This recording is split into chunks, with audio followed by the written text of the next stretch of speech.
Friends, last lecture में हमने बात करी थी स्विस कॉन्स्टिट्यूशनल स्कीम और जर्मन कॉन्स्टिट्यूशनल स्कीम को और कोशिश किया था उसको कंपेयर करने का विद इंडियन कॉन्स्टिट्यूशनल स्कीम। आज के लेक्चर में हम देखेंगे कि impact of other constitution on Indian constitution, यानी दूसरे देशों के कॉन्स्टिट्यूशन का हमारे कॉन्स्टिट्यूशन पे क्या इफेक्ट पड़ा, या हम ये कहें कि ऐसे कौन कौन से प्रोविज़न हैं जो हमारे कॉन्स्टिट्यूशन में हमने किसी और कंट्री के कॉन्स्टिट्यूशन से लिए हैं। ठीक है, तो वो लिस्ट हम देख लेते हैं। सबसे पहले अगर हम बात करें गवर्नमेंट ऑफ इंडिया एक्ट 1935 की, अप्रोक्सीमेट आपके 200 से ज़्यादा जो आर्टिकल्स हैं, जो प्रोविजंस हैं, वो आपके एज इट इज़ उठा लिए गए हैं गवर्नमेंट ऑफ इंडिया एक्ट 1935 से। तो क्या क्या प्रोविज़न है, अगर हम मोटे तौर पे देखें तो फेडरल सिस्टम जो हमने इंडिया में लिया है वो हमारे गवर्नमेंट ऑफ इंडिया एक्ट से है, क्योंकि उस टाइम पे भी आपकी प्रोविंशियल गवर्नमेंट जो स्टेट लेवल पे काम करती थी और सेंटर लेवल पे काम करती थी, दोनों गवर्नमेंट थी आपकी। गवर्नर का जो ऑफिस है वो हमने कहाँ से लिया है, गवर्नमेंट ऑफ इंडिया एक्ट से लिया है। जो जुडिशरी का स्ट्रक्चर है, यानी जुडिशरी कैसी होगी आपकी, वो भी आपने कहाँ से लिया है, गवर्नमेंट ऑफ इंडिया एक्ट 1935 से लिया है। अब अगर आप देखो तो यहाँ पे हमने जुडिशरी का स्ट्रक्चर लिया है, लेकिन अगर हम बात करें जुडिशरी इंडिपेंडेंटली एक्ट करती है आपकी, वो आपने कहाँ से लिया है, तो वो आपने अमेरिका से लिया है। तो ऐसे कंफ्यूज होने वाली जो चीज़ें हैं वो हमें याद रखनी है। ठीक है, अगर हम और बात करें गवर्नमेंट ऑफ इंडिया एक्ट की, तो जो आपकी पब्लिक सर्विस कमीशन, जैसे मान लो यूपीएससी जिसके एग्जाम की आप तैयारी कर रहे हो, तो ये सब भी हमने कहाँ से लिया है, गवर्नमेंट ऑफ इंडिया एक्ट से लिया है। फिर आपके इमरजेंसी के प्रोविजंस भी हमने कहाँ से लिए हैं, वो भी हमने गवर्नमेंट ऑफ इंडिया एक्ट से लिए हैं।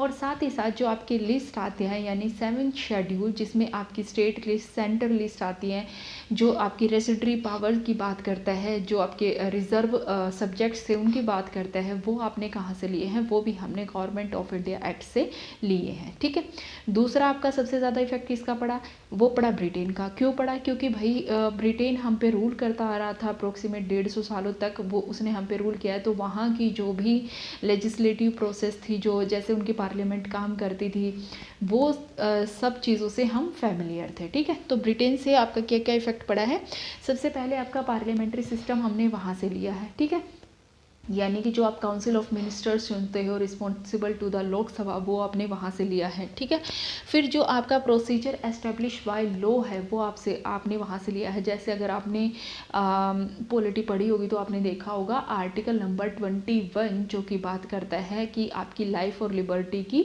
तो वो वहाँ पे वर्ड दिया हुआ है प्रोसीजर एस्टेब्लिश बाय लॉ, लेकिन एक्चुअली वो क्या है, ड्यू प्रोसेस ऑफ लॉ, जिसको सुप्रीम कोर्ट ने बताया है।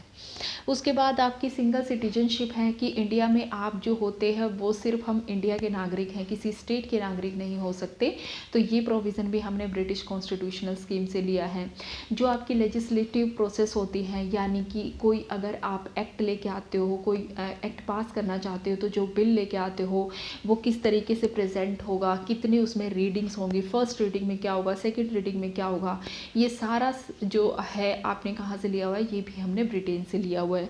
ठीक है, अगर हम और देखें तो जो हमारे प्रेसिडेंट आपके नॉमिनल हेड होंगे, यानी सिंबॉलिक हेड होंगे सिर्फ, ये हमने प्रोविज़न भी ब्रिटेन से लिया है। और कुछ और प्रोविज़न जैसे कि आपकी जो रिट्स हैं वो भी आपने कहाँ से ली हैं, ब्रिटिश से ली है। साथ ही साथ आपकी जो पार्लियामेंट है, जो 2 हाउसेस काम करते हैं, लोअर हाउस और अपर हाउस, जिसको लोकसभा राज्यसभा बोलते हैं, ये भी हमने कहाँ से लिया है, हमने ब्रिटेन से लिया है। ठीक है, उसके बाद आपको जो पार्लियामेंट्री प्रिविलेजेस हैं, ये भी हमने ब्रिटेन से लिया है। कैबिनेट सिस्टम, ये सारा हमने ब्रिटेन से ही लिया है। अगर बात करें यूएसए की, तो यूएसए से हमने क्या लिया है, आपके फंडामेंटल राइट्स हमने कहाँ से लिए हैं, यूएसए से लिए हैं। स्ट्रक्चर ऑफ जुडिशरी कहाँ से लिया था, गवर्नमेंट ऑफ इंडिया एक्ट से, लेकिन इंडिपेंडेंस ऑफ जुडिशरी आपने कहाँ से ली है, ये हमने ली है अमेरिका से। और साथ ही साथ जो जुडिशियल रिव्यू की पावर है वो भी हमने कहाँ से ली है, अमेरिकन कॉन्स्टिट्यूशन से ही ली है। उसके बाद अगर हम बात करें जो आपके हाई कोर्ट और सुप्रीम कोर्ट के जजेस की रिमूवल की क्या प्रोसेस होगी, उसके प्रोविज़न भी हमने कहाँ से लिए हैं, अमेरिकन कॉन्स्टिट्यूशन से। और साथ ही साथ इंडिया में प्रेसिडेंट को कैसे हटाया जाएगा, यानी इम्पीचमेंट ऑफ द प्रेसिडेंट, ये भी हमने कहाँ से लिया है, ये भी हमने अमेरिकन कॉन्स्टिट्यूशन से ही लिया है।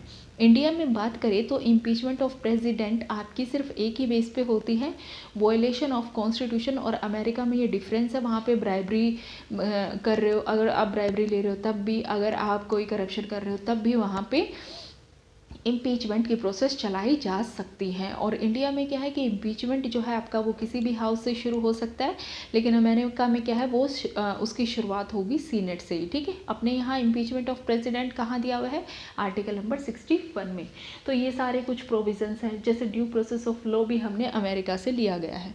अब देखो आयरलैंड से आपने क्या लिया है, सबसे पहले जो आपके डीपीएसपी हैं, डायरेक्टिव स्टेट जो प्रिंसिपल्स है, पॉलिसी हैं आपकी, वो कहाँ से ली हैं आपने, जिसको कि आप नीति निर्देशक तत्व भी बोलते हो हिंदी में, वो हमने आयरलैंड से लिए हैं। बेसिकली आपके डीपीएसपी क्या होते हैं, ये एज अ गाइडलाइन काम करते हैं, जो बताते हैं कि हमारी गवर्नमेंट को कौन कौन से ऑब्जेक्टिव्स हैं वो अचीव करने हैं। दूसरा अगर हम कहें कि जैसे हमें बताया राज्यसभा में 12 सीटें जो हैं आपकी वो नॉमिनेट की जाती हैं, वहाँ पे सरकार नॉमिनेट करके 12 लोगों को भेजती है, तो वो प्रोविज़न भी हमने कहाँ से लिया है, आयरलैंड से ही लिया है। और साथ ही साथ जो प्रेसिडेंट के इलेक्शन होंगे वो मेथड हमने कहाँ से लिया है, वो भी हमने आयरलैंड से लिया है। अब बात कर लेते हैं ऑस्ट्रेलिया से हमने क्या लिया है। तो देखो जो आपकी कंकरेंट लिस्ट है, freedom of trade, commerce, intercourse है, वो हमने कहाँ से लिया, ऑस्ट्रेलिया। और जो जॉइंट सीटिंग होती है हमारे कॉन्स्टिट्यूशन में प्रोविज़न है आपका आर्टिकल नंबर 108, वो भी आपने कहाँ से लिया है, हमने ऑस्ट्रेलिया से लिया है। किस केस में हमारे यहाँ जॉइंट सिटिंग नहीं होती, अगर हम बात करें कॉन्स्टिट्यूशन अमेंडमेंट एक्ट यानी 368 के अंतर्गत जॉइंट सिटिंग नहीं हो सकती। अगर आम कोई बिल आता है तो उस पर जॉइंट सिटिंग ऑब्वियस सी बात है हो सकती है। और जॉइंट सिटिंग में किसकी पावर ज़्यादा है, ऑब्वियस सी बात है आपकी लोकसभा की पावर ज़्यादा है, क्योंकि मेंबर्स जो है वो लोकसभा में ज़्यादा है। अब देख लेते हैं दूसरी कंट्रीज़ का हमारे कॉन्स्टिट्यूशन पे क्या इफ़ेक्ट पड़ा है। ओके देखो कनाडा से देख लेते हैं कि कनाडा से हमने क्या लिया है। जैसे इंडिया को पता है कि हमें क्वासी फेडरल भी बोलते हैं, यानी कि हमारे यहाँ क्या है कि हम एज अ यूनिटरी सिस्टम है, बट हमारा ज़्यादातर झुकाव जो होता है वो सेंटर की तरफ है, यानी कि सेंटर को ज़्यादा पावर दी गई है स्टेट्स की बजाय। और इसका सबसे बेहतरीन एग्जाम्पल माना जाता है कनाडा। तो कनाडा से आप कैसे प्रोविज़न लोगे, वो सारे प्रोविज़न जो कि सेंटर को स्ट्रॉन्ग बनाते हैं वो हम कनाडा से लेंगे। जैसे कि गवर्नर्स की जो अपॉइंटमेंट होती है वो सेंट्रल गवर्नमेंट करके भेजती है, वो हमने कहाँ से लिया, हमने जो है कनाडा से लिया है। फिर फेडरल सिस्टम हमने ज़रूर लिया है, लेकिन फेडरल सिस्टम हमने स्ट्रॉन्ग सेंटर के साथ लिया है, ये प्रोविज़न कहाँ से, कनाडा से। इंडिया में रेसिड्यूरी पावर किसके पास है, सेंटर के पास, ये प्रोविज़न हमने कहाँ से लिया है, कनाडा से। और साथ ही साथ एडवाइजरी जुरिस्डिक्शन यानी आपका आर्टिकल नंबर 143 जो आता है, जिसमें कि राष्ट्रपति सुप्रीम कोर्ट से किसी विषय पे सलाह मांग सकता है, ये प्रोविज़न भी हमने कहाँ से लिया है, कनाडा से। यानी कि structure of judiciary government of India act 1935, independence of judiciary American constitution, और आपकी एडवाइजरी जुरिस्डिक्शन जो है वो आपने कहाँ से लिया है, कनाडा से। हाई कोर्ट सुप्रीम कोर्ट जजेस की रिमूवल भी हमने कहाँ से लिया है, अमेरिका से। अब देख लेते हैं हम जर्मनी, जिसको वाइमर कॉन्स्टिट्यूशन भी बोलते हैं। तो यहाँ पे हमने क्या लिया है कि suspension of fundamental right during emergency, यानी जब इमरजेंसी की सिचुएशन आती है तो आपके फंडामेंटल राइट्स को सस्पेंड कर दिया जाता है कुछ टाइम के लिए, ये प्रोविज़न हमने लिया है, ठीक है। इमरजेंसी के प्रोविज़न हमने कहाँ से लिए हैं, गवर्नमेंट ऑफ इंडिया एक्ट से लिए हैं। वहीं फंडामेंटल राइट सस्पेंड हो जाएंगे ड्यूरिंग इमरजेंसी, ये प्रोविज़न हमने कहाँ से लिया है, जर्मनी से। तो कंपेयर करते चलना है साथ के साथ। अब नेक्स्ट देख लेते हैं यूएसएसआर। तो यहाँ से हमने क्या लिया है, ऑब्वियसली बात है सबसे पहले आपकी फंडामेंटल ड्यूटीज़ यहाँ पे ली गई हैं, जो कि आपकी 42nd कॉन्स्टिट्यूशन अमेंडमेंट 1976 से जोड़ी गई थी। कितनी जोड़ी गई थी, शुरुआत में 10 और उसके बाद फिर बाद में जोड़ी गई थी एक और। उसके बाद दूसरा आपने जो जस्टिस के प्रोविज़न है आपकी प्रियम्बल में दिए गए हैं कि हम 3 तरीके के जस्टिस को सिक्योर करते हैं, your social justice, your economical justice, your political justice. Political justice जैसे कि जिसके लिए यूनिवर्सल अडल्ट फ्रेंचाइज आई थी, ठीक है। यानी कि इसमें क्या था कि आप जब वयस्क हो जाते हो 18 साल से ऊपर तो आप वोट डाल सकते हो, सबको वोट का अधिकार है, किसी को भी कास्ट, रिलीजन, रेस, सेक्स के आधार पर मना नहीं किया जाएगा कि वो वोट नहीं डाल सकता। अगर आप सोशल जस्टिस की बात करें तो इसका सबसे बेस्ट एग्जाम्पल माना जाता है आर्टिकल नंबर 17, जो कि अनटचेबिलिटी को अबोलिश करता है। अगर हम बात करें इकोनॉमिक जस्टिस की, तो ये कहाँ पे सिक्योर होते हैं, आपके जितने भी डीपीएसपीज हैं वहाँ पे सिक्योर होते हैं, ठीक है। अगर हम बात करें फ्रेंच की कि हमने फ्रेंच कॉन्स्टिट्यूशन से क्या लिया है, तो देखो जो आपने रिपब्लिक, जैसे हम अगर प्रियम्बल पढ़े तो प्रियम्बल में बताया गया है इंडिया का नेचर कैसा है, यानी हम कैसे स्टेट है। तो आप कैसे स्टेट हो, सॉवरिन, आप कैसे स्टेट हो, सोशलिस्ट, सेकुलर, उसके बाद डेमोक्रेटिक, रिपब्लिक। रिपब्लिक का मतलब क्या होता है कि जो हेड ऑफ द स्टेट है हमारा वो इलेक्ट होके आता है, ठीक है। यानी नॉमिनेटेड हेड होगा, ये हमने कहाँ से लिया है, ब्रिटेन से। और जो आपके हेड हैं वो इलेक्ट होके आएंगे, ये हमने कहाँ से लिया, फ्रेंच से, जिसको बोलते हैं हम रिपब्लिक स्ट्रक्चर। दूसरा यहाँ से क्या लिया है हमने, दूसरे यहाँ से कुछ आइडियल्स लिए हैं, जैसे ideals of equality, ideals of fraternity, और साथ ही साथ आपका है liberty, liberty of thought, expression, belief, faith, worship. ये सब कुछ हमने कहाँ से लिया है, फ्रेंच से लिया है। उसके बाद साउथ अफ्रीका की अगर हम बात करें तो आपने क्या लिया है साउथ अफ्रीका से, आपकी अमेंडमेंट करने का जो प्रोसीजर है, यानी अगर कॉन्स्टिट्यूशन में आपको अमेंडमेंट करना हो तो आप कैसे करोगे, ये प्रोविज़न आपने साउथ अफ्रीका से लिया है। और ये इंडिया में कहाँ दिया गया है, आपके आर्टिकल नंबर 368 में।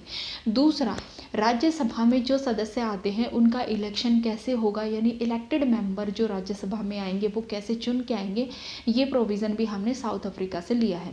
तो आयरलैंड से हमने क्या लिया था कि जो नॉमिनेटेड मेंबर हैं राज्यसभा में वो हमने प्रोविज़न कहाँ से लिया था, आयरलैंड से।